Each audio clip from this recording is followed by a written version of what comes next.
Welcome to the Oracle Speaks. I am the Village Elliott. I am your host to the past, present, and future of the Cleveland Browns. That's my favorite team. I hope it's yours. If not, there's other teams that you can root for. I hope you'll still find this interesting.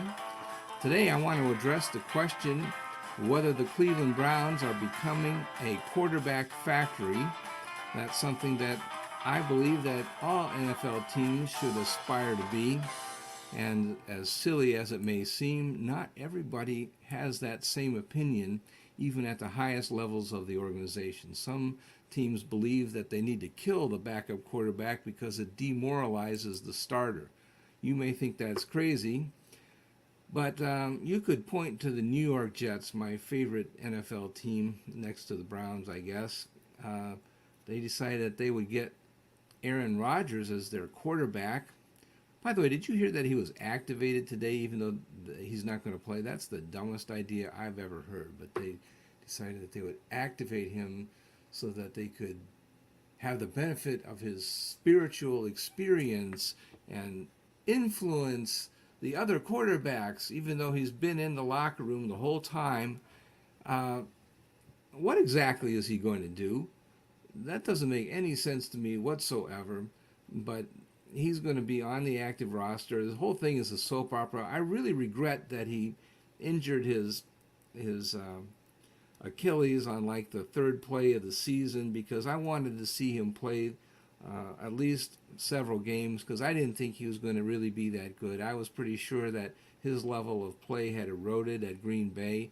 He's an old man. He's not Tom Brady. Just because Tom Brady played until age 45 doesn't mean that everybody can do it. I think that he has a lot to prove. Aaron Rodgers, has a lot to prove before he can be the next Tom Brady and play into his 40s. As great as Aaron Rodgers has been, I don't think that you can duplicate Brady's success with the New York Jets. I don't believe that. Anyway, I told everybody that we're supposed to play the New York Jets on on Christmas Eve, or whenever we're playing them very soon, and I don't know that the New York Jets were going to be that much of a threat, because we're going to play Thursday night, and then we're going to play, or we're going to play, the Jets on Thursday after playing on Sunday, and I don't know if Aaron Rodgers is going to recover that quickly because he's an old man. Well, we're not going to find out, because he's not going to play in either one of those games, but he's going to be on the active roster to add moral support. Oh, Jiminy Christmas. But anyway, one of the things that they did, the New York Jets, is they cut Joe Flacco. We didn't want to hurt the feelings of Zach Wilson, who is their heir apparent. He's supposed to grow up and become a good quarterback someday, despite the fact that they have a lousy system in New York and they don't know how to really build an offense in the absence of Aaron Rodgers. I guess they're going to be all pros next year with Aaron Rodgers, but without Aaron Rodgers, they don't know what to do. So they decided they'd get rid of Joe Flacco. They'd get rid of Mike White also, because it might hurt the feelings of Zach Wilson. And they view competition as something that's bad, that will hurt the feelings of the quarterback, and they don't want to do that. Now, that used to be the attitude in Cleveland also, that we would get rid of quarterbacks, get rid of competition, and that's not a smart thing. That's something that we did for Cade York at the kicker position. We wouldn't bring in kickers. We didn't want to make him nervous, give him a competitor, put pressure on him. Well, if you don't put pressure on NFL football players, they don't grow. I totally disagree with the approach that we should have a kicker in camp at all times in the summer to compete against the incumbent, no matter who it is. Give a guy a chance. There should be lots of quarterbacks that are competing. There should be guys that are training to be quarterbacks, even if they aren't really that good, just so that they know the system. So you can bring somebody in in case there's an emergency, which the Browns have had. But the thing that's very interesting is that the Browns have had 4 quarterbacks that have played and won games. Actually, though, they had a 5th quarterback in Joshua Dobbs, who they traded kind of as a favor to Dobbs because they knew that he had a chance to start with Arizona. And then he won games for Arizona, which was not a good team, but he still played well and won for Arizona. And then when Kyler Murray was ready to come back, they kind of did the same thing and said, you know what, Josh, you have a chance to start in Minnesota. Why don't we trade you to Minnesota and you can start a few more games over there? And so he started in Minnesota for a couple games, and he was okay. They had other quarterbacks in Minnesota as well. Adolfo Kwesi Mensah is the general manager over there. He used to be on the Browns front office. And he also had a guy named Nick Mullins as a backup. Nick was another guy that was a Cleveland Brown in the Andrew Berry era. And they put Nick in, and he did pretty good as well. So Nick Mullins, another Cleveland Brown who is out there. And I thought that was kind of cool. This week, depending on whether rookie sensation, C.J. Stroud, I'm using that expression tongue-in-cheek, C.J. Stroud has been a very, very good rookie quarterback. He's not really been the league MVP, as some have suggested, but he's been very, very good. But if he doesn't go, it could be Case Keenum, who was yet another backup quarterback for the Cleveland Browns, and I believe Case Keenum won his start against the Tennessee Titans. So there have been, let's see, how many is that? 4, 5, 6 Cleveland Browns who have started games for either the Cleveland Browns or for other teams. And is it 6 or 7? Let's see, there's been Case Keenum and Dobbs, and then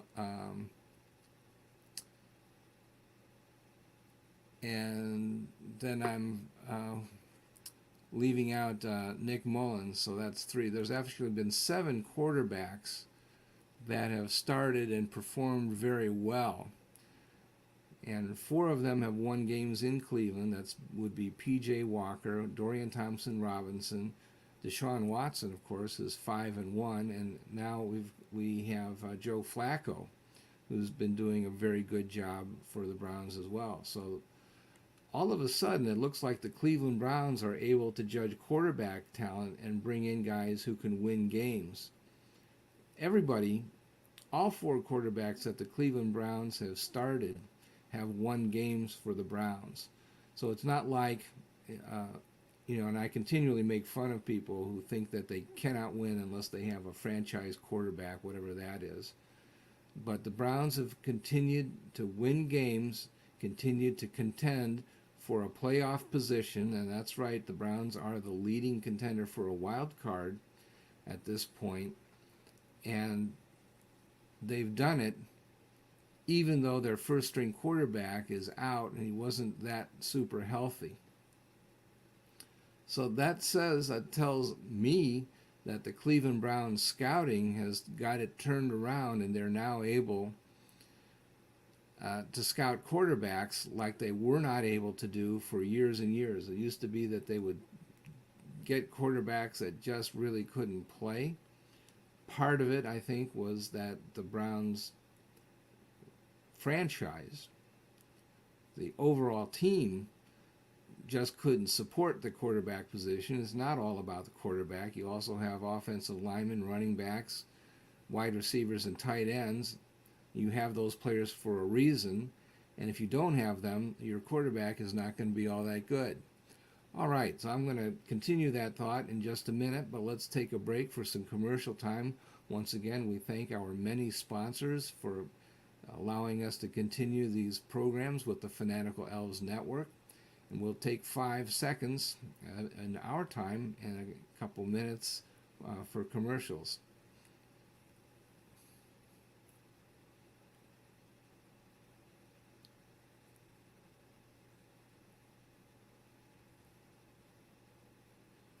And we are back.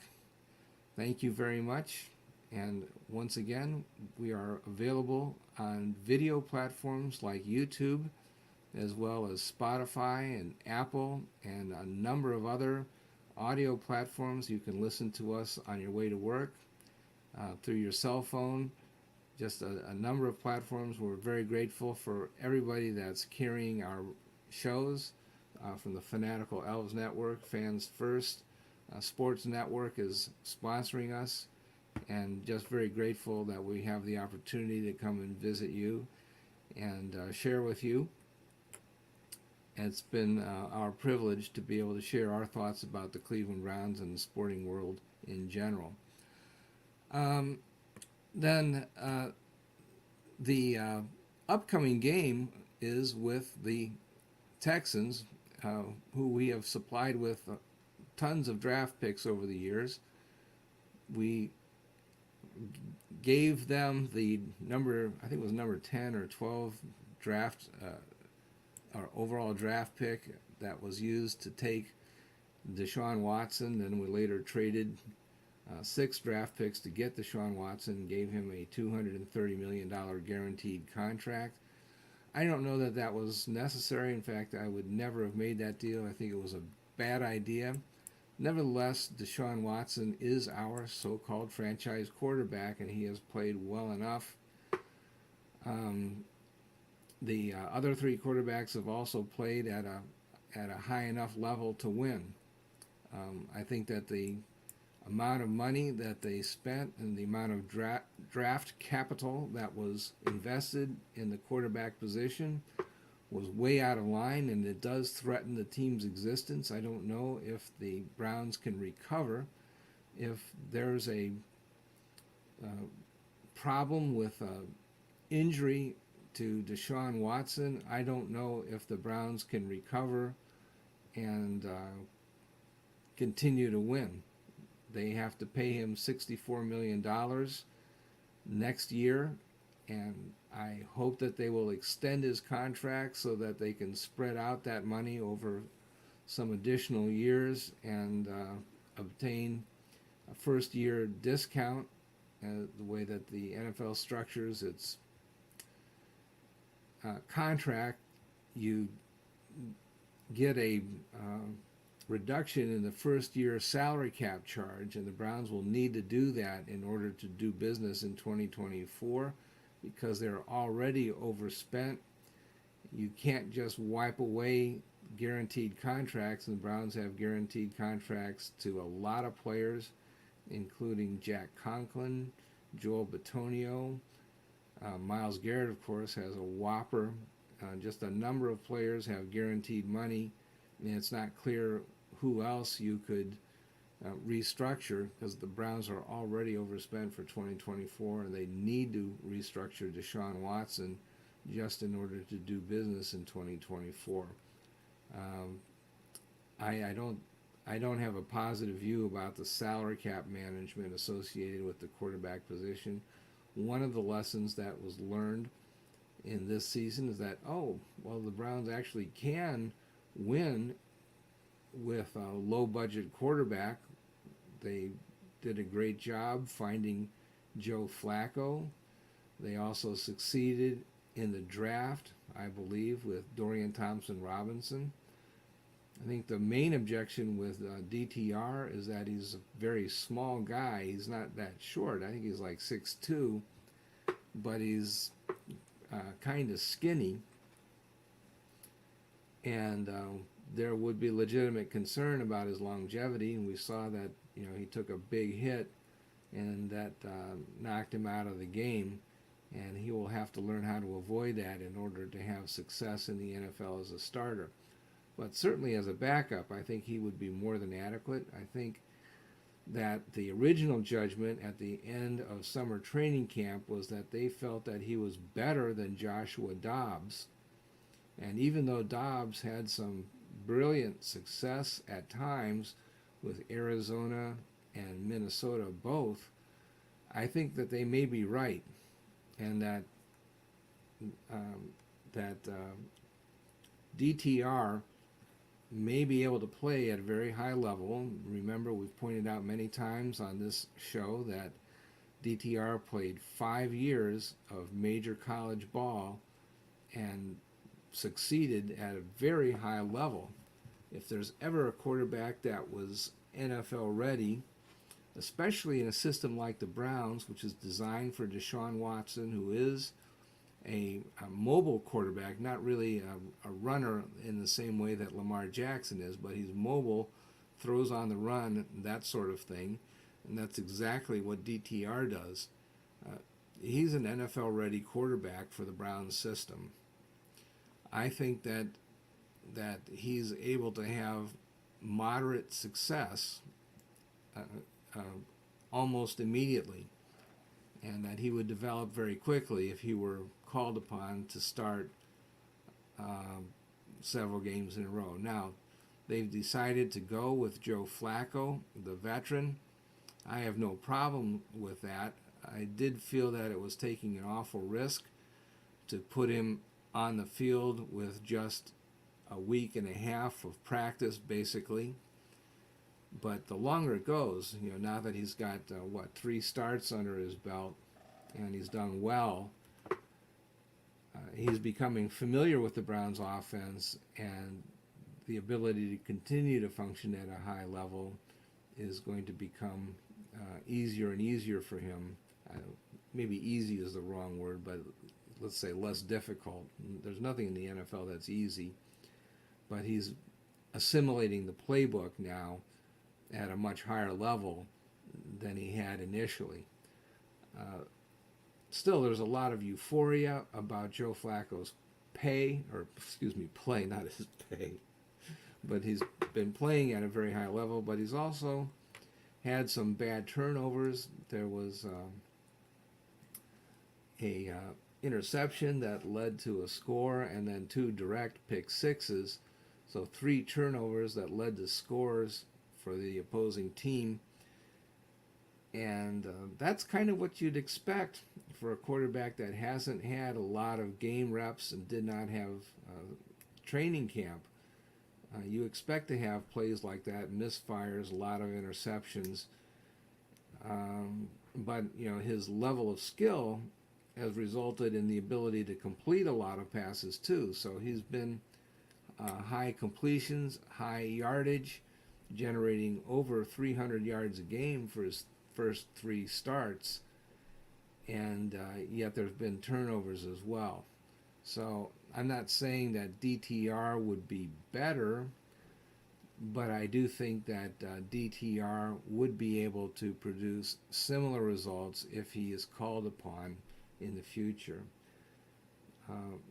P.J. Walker also has had success in the past as a NFL starter. He also played, I forget whether it was the XFL or the USFL, but in any case, he has succeeded in what we might call minor league football. I think he can play. He led the team to a victory over the San Francisco 49ers. That is not easy. If you can beat the San Francisco 49ers, there's no reason why you cannot lead a team to, dare I say, the Super Bowl. That might be the most likely opponent in that game. So there's no reason to think that the Browns are helpless as long as they have one of those 3 guys available. I'd still like to see them pick up somebody in the practice squad that they would be keeping around just in case they need them. None of the 3 Browns quarterbacks is somebody that you would consider to be injury resistant. They all have some issues. DTR and PJ are both on the small side, and then Flacco is kind of old, and you might think that he might be a little bit brittle, and he's had some injury issues in the past. So yeah, I think that they should be having some backups on the practice squad, especially because You know, they've really increased the size of the practice squad in recent years. They now have 16 positions available. So why not just have somebody on the practice squad that's available to step in and be the quarterback if it's necessary?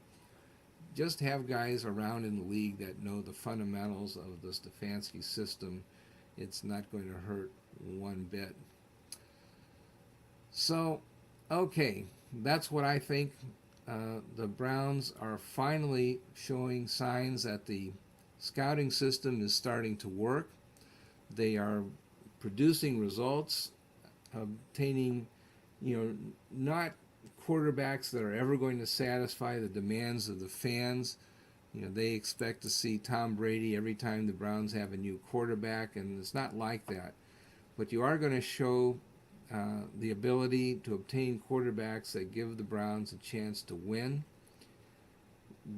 Not only the second string quarterback, but the third string quarterback can be a professional that has a chance to win right now. And I think that's what the Browns have. I think that they've done a really good job in the front office, with the exception, of course, that they spent way too much money on Deshaun Watson. I wish they hadn't done that. And I don't blame Deshaun Watson for that. I'm not sure who exactly to blame, whether that was a decision made by ownership or by Andrew Berry, but they way overspent for their first string quarterback, and it's going to harm the team in the next few years until they can finally get out from under that big contract.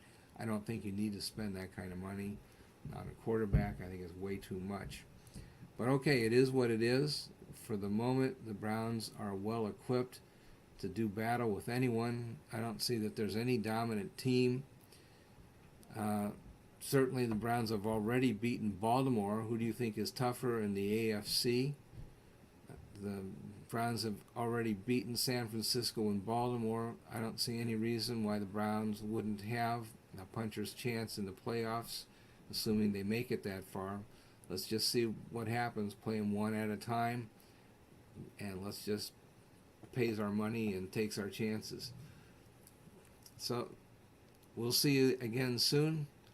Looking for a very interesting ball game in Texas, whether it be C.J. Stroud, the Ohio State boy wonder, or whether it be our old friend Case Keenum. It should be a very entertaining game. Take care, everybody, and happy holidays to everyone. Bye for now.